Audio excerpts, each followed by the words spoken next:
Assalamualaikum warahmatullahi wabarakatuh. Perkenalkan, nama saya Rahmi Aulia Nurbaiti dengan NPM 202151111. Pada video kali ini saya akan menyampaikan mengenai artikel hakikat perencanaan pembelajaran matematika. Untuk memenuhi salah satu tugas pada mata kuliah perencanaan pembelajaran matematika yang diampu oleh Bapak Dedi Nurjamil, SPD MPD. Perencanaan pembelajaran matematika didukung oleh beberapa pendapat ahli dan ditinjau dari filsafat ilmu, yaitu ontologi, epistemologi, dan aksiologi. Filsafat yang pertama yaitu ontologi. Perencanaan.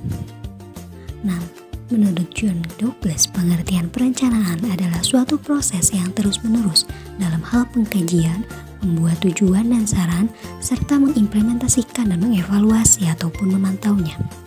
Sedangkan menurut Prajudi Atmosurdirjo dalam Husaini Usman, berpendapat bahwa perencanaan adalah perhitungan dan penentuan tentang sesuatu yang akan dijalankan dalam rangka mencapai tujuan tertentu. Siapa yang melakukan, bila mana, di mana, dan bagaimana cara melakukannya. Sedangkan menurut Alder dalam Rustiadi 2008 menyatakan bahwa perencanaan adalah suatu proses menentukan apa yang ingin dicapai pada masa yang akan datang serta menetapkan tahapan-tahapan yang dibutuhkan untuk mencapainya. Dengan pendapat para ahli yang ada di atas dapat disimpulkan bahwa perencanaan adalah suatu proses menentukan apa yang ingin dicapai pada masa yang akan datang, serta menetapkan tahapan-tahapan yang dibutuhkan untuk mencapainya. Dengan demikian, proses perencanaan dilakukan dengan menguji berbagai arah pencapaian, serta mengkaji berbagai ketidakpastian yang ada, mengukur kemampuan kita untuk mencapainya, kemudian memilih arah-arah dan langkah-langkah terbaik untuk mencapainya. Pada intinya, perencanaan dibuat sebagai upaya untuk merumuskan apa yang sesungguhnya ingin dicapai, serta bagaimana sesuatu yang ingin dicapai tersebut dapat diwujudkan melalui serangkaian rumusan rencana kegiatan tertentu. Selanjutnya, pembelajaran. Mari kita bahas definisi pembelajaran. Yang pertama, menurut Sagala pada tahun 2010, pembelajaran merupakan membelajarkan peserta didik menggunakan asas pendidikan maupun teori belajar. Merupakan penentu utama keberhasilan pendidikan. Pembelajaran merupakan komunikasi dua arah. Mengajar dilakukan oleh pihak guru sebagai pendidik, sedangkan belajar dilakukan oleh peserta didik. Menurut Sujana pada tahun 2012 mengatakan bahwa pembelajaran merupakan upaya yang dilakukan dengan sengaja oleh pendidik yang dapat menyebabkan peserta didik melakukan kegiatan belajar. Sedangkan menurut Hermawan pada tahun 2019 mengatakan bahwa pembelajaran pada hakikatnya merupakan suatu proses komunikasi transaksional yang bersifat timbal balik, baik antara guru dan peserta didik maupun antara peserta didik dengan peserta didik lainnya untuk mencapai tujuan yang telah ditetapkan. Komunikasi transaksional adalah bentuk komunikasi yang dapat diterima, dipahami, dan disepakati oleh pihak-pihak yang terkait dalam proses pembelajaran. Berdasarkan pengertian dari beberapa ahli di atas, dapat disimpulkan bahwa pembelajaran adalah suatu aktivitas belajar yang dilakukan agar terciptanya suatu interaksi antara pengajar dan peserta didik untuk mencapai tujuan, yaitu pengalaman belajar yang berpengaruh pada pengetahuan, sikap, dan keterampilan.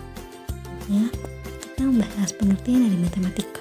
Dalam kamus matematikanya, Brian James dan Robert T. James menyatakan bahwa matematika adalah ilmu tentang logika mengenai bentuk, susunan besaran, dan konsep-konsep yang berhubungan satu dengan yang lainnya, dengan jumlah yang banyak yang terbagi ke dalam 3 bidang, yaitu aljabar, analisis, dan geometri.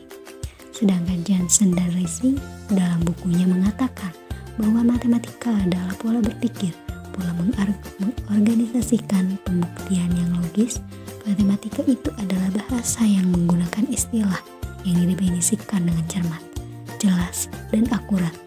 Representasinya dengan simbol dan padat lebih berupa simbol mengenai ide, daripada bunyi. 7. Pada beberapa pendapat di pakar di atas dapat kita simpulkan bahwa matematika adalah ilmu tentang logika yang dibangun melalui penalaran dan dijabarkan dengan simbol atau bahasa simbol yang terdefinisikan secara sistematik. Antara satu konsep dengan konsep lainnya saling berkaitan dan pembuktian matematika dibangun dengan penalaran deduktif.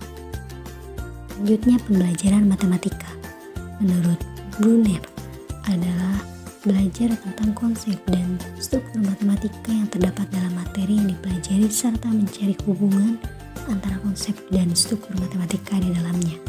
Sedangkan menurut Ahmad Susanto pada tahun 2013, pembelajaran matematika adalah suatu proses belajar mengajar yang dibangun oleh guru untuk mengembangkan berpikir siswa yang dapat meningkatkan kemampuan berpikir siswa dan dapat meningkatkan kemampuan mengkonstruksi pengetahuan baru sebagai upaya meningkatkan penguasaan yang baik terhadap materi matematika. Kemudian yang terakhir menurut Cobb pada tahun 2003, pembelajaran matematika sebagai proses pembelajaran yang melibatkan siswa secara aktif mengkonstruksi pengetahuan matematika. Nah, yang tadi dapat disimpulkan bahwa pembelajaran matematika merupakan proses aktif dan konstruktif, sehingga siswa mencoba menyelesaikan masalah yang ada sekaligus menjadi penerima atau sumber dipelajari, serta mencari hubungan antara konsep dan struktur matematika di dalamnya. Yang terakhir yang akan kita bahas definisinya yaitu perencanaan pembelajaran matematika. Menurut Ibrahim, perencanaan pembelajaran adalah kegiatan merumuskan tujuan apa yang akan dicapai oleh suatu kegiatan pembelajaran, cara apa yang dipakai untuk menilai pencapaian tujuan tersebut, materi apa yang disampaikan, bagaimana cara menyampaikan, serta alat atau media apa saja yang diperlukan. Kemudian Banghart dan Turrell, perencanaan pembelajaran adalah proses penyusunan materi pembelajaran, penggunaan media pembelajaran, penggunaan metode pendekatan atau metode pembelajaran dalam suatu alokasi waktu yang akan dilaksanakan pada masa satu semester yang akan datang untuk mencapai tujuan yang telah ditentukan.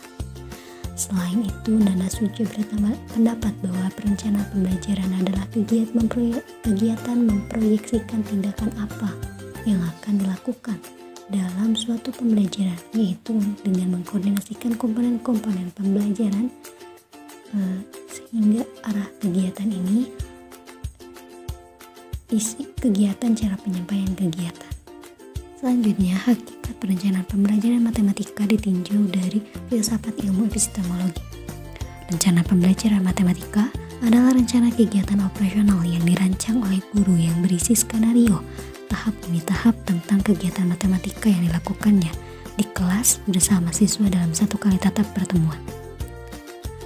Langkah-langkah penyusunan rencana pembelajaran matematika merupakan serangkaian kegiatan yang diawali dengan kegiatan filosofi, hakikat pembelajaran matematika, dan penjabaran kemampuan dasar yang minimal dikuasai siswa dalam pembelajaran matematika. Berdasarkan dua hal ini, selanjutnya ditetapkan komponen-komponen rencana pembelajaran dan disusun dengan urutan yang mudah dipahami. Langkah-langkah ini disesuaikan dengan sistematika rencana pembelajaran, yaitu yang pertama melakukan identifikasi mata pelajaran, mengkaji standar kompetensi dan kompetensi dasar, merumuskan tujuan pembelajaran, merumuskan indikator pencapaian kompetensi, menyusun uraian dalam pembelajaran, mengembangkan kegiatan pembelajaran, menentukan sumber belajar, kemudian menentukan jenis penilaian, dan yang terakhir menentukan alokasi waktu. Fase yang harus ada pada setiap unsur kegiatan pembelajaran adalah sebagai berikut. Fase pertama menyampaikan tujuan dan mempersiapkan siswa.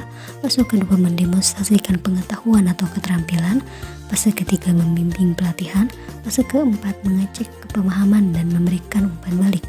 Fase kelima memberikan kesempatan untuk pelatihan, kelanjutan, dan penerapan. Dapat beberapa dimensi perencanaan pembelajaran yang berkaitan dengan cakupan dan sifat-sifat dari beberapa karakteristik yang ditemukan dalam perencanaan pembelajaran.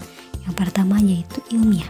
Keseluruhan materi, baik fakta, konsep, prinsip, dan operasi berikut kegiatan yang menjadi muatan dalam rencana pembelajaran harus terjamin kebenarannya dan dapat dipertanggungjawabkan secara keilmuan. Yang kedua, relevan. cakupan, kedalaman, tingkat kesukaran, dan urutan penyajian materi dalam rencana pembelajaran sesuai dengan tingkat perkembangan fisik, intelektual, sosial, emosional, dan spiritual peserta didik. Selanjutnya yaitu sistematis. Komponen-komponen rencana pembelajaran saling berhubungan secara fungsional dalam mencapai kompetensi. Kompetensi dasar disusun berdasarkan kepada standar kompetensi dan indikator disusun berdasarkan kompetensi dasar. Selanjutnya, konsisten. Adanya hubungan yang konsisten antara kompetensi dasar, indikator, materi pokok, sumber belajar, dan sistem penilaian. Selanjutnya nomor 5 yaitu memadai. Cakupan indikator, materi pokok, sumber belajar, dan sistem penilaian cukup untuk menunjang pencapaian kompetensi dasar. Yang keenam, aktual dan konseptual dan kontekstual. Cakupan indikator, materi pokok, sumber belajar, dan sistem penilaian memperhatikan perkembangan ilmu, teknologi, dan seni mutakhir dalam kehidupan nyata dan peristiwa yang terjadi. Nomor 7, fleksibel. Keseluruhan komponen rencana pembelajaran dapat mengakomodasi keragaman peserta didik, pendidik, dan dinamika perubahan yang terjadi di sekolah, serta tuntunan masyarakat. Nomor 8 yaitu menyeluruh. Komponen rencana pembelajaran mencakup keseluruhan ranah kompetensi kognitif, afektif, psikomotorik dari siswa. Selanjutnya, hakikat perencanaan pembelajaran matematika ditinjau dari filsafat ilmu aksiologi. Perencanaan pembelajaran memainkan peran penting dalam memandu guru untuk melaksanakan tugas sebagai pendidik dalam melayani kebutuhan belajar siswanya.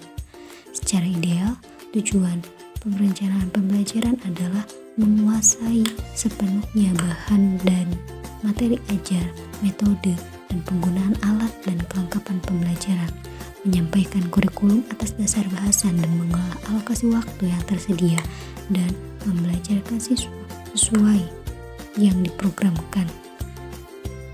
Dengan demikian, betapa pentingnya tujuan itu diperhatikan dan dirumuskan dalam setiap pembelajaran, agar pembelajaran itu benar-benar dapat mencapai tujuan sebagaimana yang tertuang dalam kurikulum.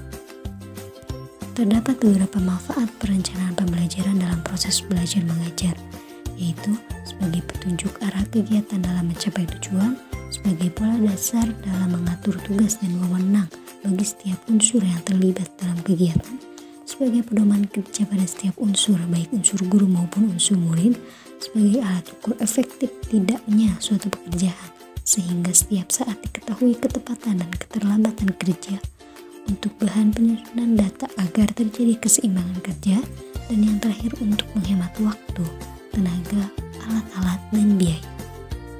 Demikianlah review mengenai artikel hakikat perencanaan pembelajaran matematika yang dapat saya sampaikan. Mohon maaf apabila ada kata-kata yang tidak berkenan, dan mohon maaf atas kekurangannya. Wassalamualaikum warahmatullahi wabarakatuh.